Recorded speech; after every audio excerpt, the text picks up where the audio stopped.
रत्न धारण करने की विधि क्या है?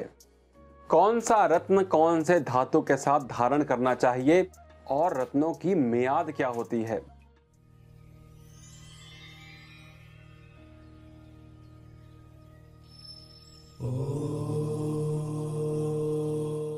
जय सिया राम प्रिय दर्शकों, पुनः आप सभी का मेरे YouTube चैनल पर स्वागत है। आज हम इसी विषय की बात करेंगे कि कौन सा रत्न किसके लिए धारण किया जाए और रत्न धारण करने का नियम क्या है। क्योंकि यदि आप नियम जान गए तो आप कोई भी रत्न धारण करेंगे तो बहुत ही ईजिली आप इसको कर पाएंगे। लेकिन ज़्यादा ज़रूरी क्या है, नियम को जानना है कि हमें कौन कौन से नियम को फॉलो करना होता है। यदि पहली बार आप इस चैनल पर आए हैं तो मैं आपसे रिक्वेस्ट करूंगा, कृपया चैनल को सब्सक्राइब अवश्य करें ताकि आपके पास हमारे वीडियोस की नोटिफिकेशन जा सके और आप भी इन वीडियो को देखकर धीरे धीरे खुद ज्योतिषी बन जाएं। तो बात करते हैं रत्नों की। देखिए, रत्न बहुत सारे प्रकार के होते हैं। हर एक रत्न अलग अलग काम के लिए रिकमेंड किया जाता है, क्योंकि ज्योतिष में रेमेडी और उपाय को अलग अलग तरीके से बताया गया है। कुछ मंत्र द्वारा, कुछ स्नान द्वारा, कुछ रत्न द्वारा और कुछ दान द्वारा। तो ये रत्न कैसे धारण किया जाए, आज इसके बारे में हम जानेंगे। सबसे पहले देखिए कि कौन सा रत्न आपको रिकमेंड किया गया और वो क्यों रिकमेंड किया गया। देखिए, जब भी हम रत्नों की बात करेंगे तो धातु का ध्यान देना बहुत ही ज़रूरी है। क्यों? क्योंकि रत्न को आप क्या करेंगे, या तो रत्न को आप गले में धारण करते हैं या रत्न को आप अपने फिंगर्स में धारण करते हैं। अब देखिए, रत्न को धारण करने के लिए आपके पास कोई ना कोई धातु होनी आवश्यक है कि कौन से धातु में किस रत्न को पहना जाए। तो पहली बात, आप जब भी किसी ब्राह्मण के पास जाएं तो उससे ज़रूर पूछें कि कौन से धातु में रत्न को धारण करना है, ताकि वो आपका वात, पित्त और कफ तत्व को देखकर बता पाए कि आपके बॉडी में किसकी आवश्यकता है, किसकी आवश्यकता नहीं है। प्लस दूसरा एक साइंटिफिक रीज़न होता है कि बहुत सारे जो स्टोन्स होते हैं वो हमेशा सिल्वर में नहीं रुक पाते। तो कई बार क्या होता है, ब्राह्मण रिकमेंड करता है उसको गोल्ड में पहना जाए। तो वो आप पहले उनसे बात करिएगा, उसके अनुसार आप धातु का इस्तेमाल करें। तो पहला कारक क्या कि आप धातु को देखिए कि कौन से धातु में आपको स्टोन को धारण करना है।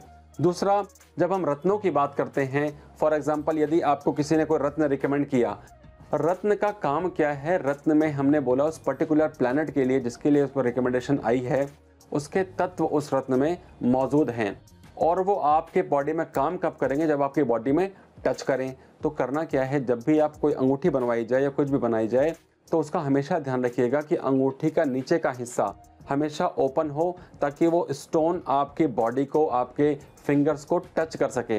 यदि आपने गले में इसको पहन रखा है तो गले में भी जब भी किसी भी धातु से यदि वो बनाते हैं स्टोन को, तो आप उसको ध्यान से देखिए कि वो स्टोन का हिस्सा नीचे की तरफ होना चाहिए, ताकि वो आपके बॉडी को टच कर सके। क्योंकि जब वो स्टोन आपकी बॉडी को टच करेगा तभी आपको स्टोन की ऊर्जा मिल पाएगी। तो इसका ध्यान रखना बहुत ही आवश्यक है, क्योंकि ग्रहों की एक अपनी ऊर्जा होती है और वो ऊर्जा आपको रत्नों द्वारा प्राप्त होती है। तो यदि वो रत्न आपकी बॉडी में टच करेंगे तो आपको ऑटोमेटिक उस पर्टिकुलर प्लैनेट का रिजल्ट मिलना शुरू हो जाएगा।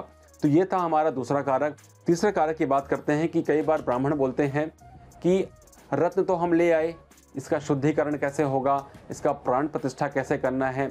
बहुत ही सिंपल वे है, मैं आपको वही बताना चाहता हूँ। क्या, जब भी आपको रत्न लेके आए, फॉर एग्जांपल आप को ब्राह्मण ने रत्न रिकमेंड किया, आप उस रत्न को आप किसी भी ज्वेलर के पास गए, आपने उसको बोला कि ये रत्न मुझे बना के दे दें, जो भी धातु उसने बताई हो ब्राह्मण ने, तो आप जब रत्न बना करके ले आएँ तो आप कोशिश करिए कि आप 24 से 48 घंटे तक उस रत्न को किसी भी दूध में डालकर छोड़ दीजिए। छोटी सी कटोरी लीजिए, उस कटोरी के अंदर दूध रखिए और दूध में उस रत्न को छोड़ दीजिए। कितना घंटे के लिए? कम से कम 24 से 48 घंटे तक।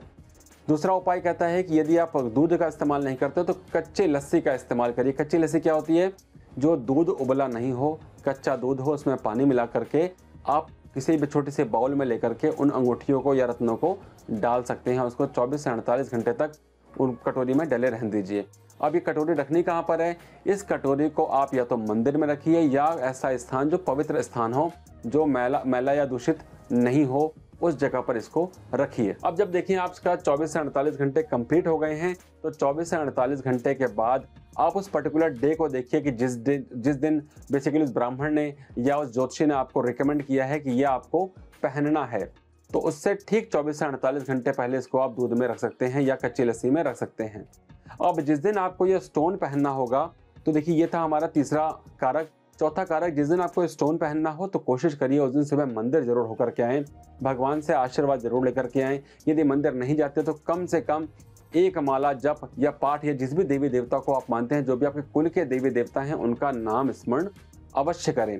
ये बहुत ही आवश्यक है किसी भी स्टोन को धारण करने के लिए। इसके बाद देखिए, जब वो रत्न को हमें धारण करना है, क्योंकि वो रत्न पर्टिकुलर ग्रह से संबंधित है, जिस भी ग्रह के लिए रिकमेंडेशन आई है, तो कोशिश करिए उस रत्न की पहले पूजा करी जाए उस पर्टिकुलर ग्रह के लिए। करना क्या है, एग्जाम्पल लेता हूँ। मान लीजिए किसी को हमने बोला कि आपको पुखराज पहनना है। अब देखिए, पुखराज के लिए व्यक्ति क्या करेगा, पुखराज कारक है गुरु का, राइट। अब गुरु की इसको पूजा करनी है, गुरु के मंत्र उच्चार करने हैं, चाहे वो तांत्रिक मंत्र हो, वैदिक मंत्र हो या नॉर्मल मंत्र हो, लेकिन वो मंत्र उसको करना पड़ेगा कितना, कम से कम 108 बार। अब देखिए, गुरु का बड़ा सिंपल मंत्र क्या है, ओम ग्राम ग्रीम ग्रोमसा गुरुवे नमः। अब इस मंत्र का वो पर्टिकुलर जातक कम से कम 108 बार जाप अवश्य करे, 108 बार नाम जरूर ले, क्योंकि बॉडी में जब तक उस पर्टिकुलर तत्व की ऊर्जा उत्पन्न नहीं होगी तब तक वो रत्न काम नहीं कर पाता। इसीलिए आपको पूजा पाठ करने समय कम से कम उस पर धूप बत्ती दिया दिखाएं। दिया दिखाने के बाद इस पर्टिकुलर मंत्र का जप करें। जिस भी मंत्र के मतलब जिस भी धातु से संबंधित, जिस भी ग्रह से संबंधित आपको रत्न रिकमेंड किया गया है, उसका आप मंत्र अवश्य करें। मंत्र करने के बाद आप उस धातु को लें और उस धातु को पहन लें। ये था नियम। इसके साथ देखिए, जब उस धातु को पहनते हैं, आपने मूल मंत्र का जप किया, वैदिक मंत्र का जप किया, तांत्रिक मंत्र का जप किया, जप करने के बाद कम से कम जब आपने स्टोन को धारण कर लिया तो उस पर्टिकुलर प्लैनेट से संबंधित कोई ना कोई दान पुण्य आपको अवश्य करना चाहिए, क्योंकि उपचार का माध्यम यही है, या तो रत्न उपचार होगा या दान उपचार होगा या मंत्र उपचार होगा। तो कम से कम कुछ ना कुछ दान अवश्य करें। दान किसको दें, जो व्यक्ति नीडी हो और खासकर उस पर्टिकुलर प्लैनेट से संबंधित हो, उसको आप दान करें। और दान करने के बाद कोशिश करें कि जो व्यक्ति वाकई में उस चीज़ का नीडी है, जिसको उसकी आवश्यकता है, उसको वो दान दिया जाए। कई बार हम पूछते हैं कि स्टोन को किस दिन पहना जाए, किस वार पहना जाए। देखिए, वार से अलग चीज़ है, लेकिन जब दिन की बात करें तो दिन का मतलब यहाँ पर हिंदी तिथियों से होता है। हिंदी तिथियाँ 5 प्रकार की तिथि मानी गई हैं, जिसमें से रिक्ता तिथि को हम छोड़ देते हैं। रिक्ता तिथि कौन सी है, रिक्ता तिथि है 4, जिसको हम बोलते हैं, उसको हम छोड़ देते हैं। रिक्ता तिथि 3 होती हैं, टोटल 15 तिथियां हैं, जिसमें से रिक्ता तिथि 3 बार आती हैं। इन तीनों को आप छोड़ दें, क्योंकि यदि मैं और डिटेल में जाऊंगा तो ये वीडियो बहुत लंबी हो जाएगी। यदि आप विशेष कुछ जानकारी चाहते हैं तो नीचे दिए गए नंबर पर संपर्क कर सकते हैं। लेकिन जो मेन बात बता रहा हूँ वो क्या है कि रिक्ता तिथि को आपको छोड़ देना है। रिक्ता तिथि के अलावा बाकी तिथियों में आप इस रत्न को धारण कर सकते हैं। इन विधियों को फॉलो करें।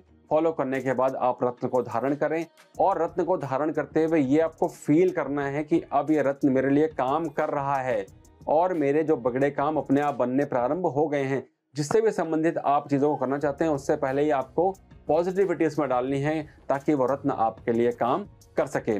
आशा करता हूँ ये वीडियो आपको पसंद आई होगी। यदि ये वीडियो पसंद आई हो तो कृपया वीडियो को शेयर भी अवश्य करें, और यदि आपको लगता है कि कोई और विषय की जानकारी आप चाहते हैं तो मैं आपसे रिक्वेस्ट करूंगा कि आप वीडियो के चैट बॉक्स में आप उस विषय को मेंशन करें, ताकि उन विषय पे हम वीडियो बनाकर आपके सामने प्रस्तुत हो सकें। वीडियो में अंत तक बने रहने के लिए बहुत बहुत धन्यवाद। आपका दिन शुभ हो। जय सीताराम।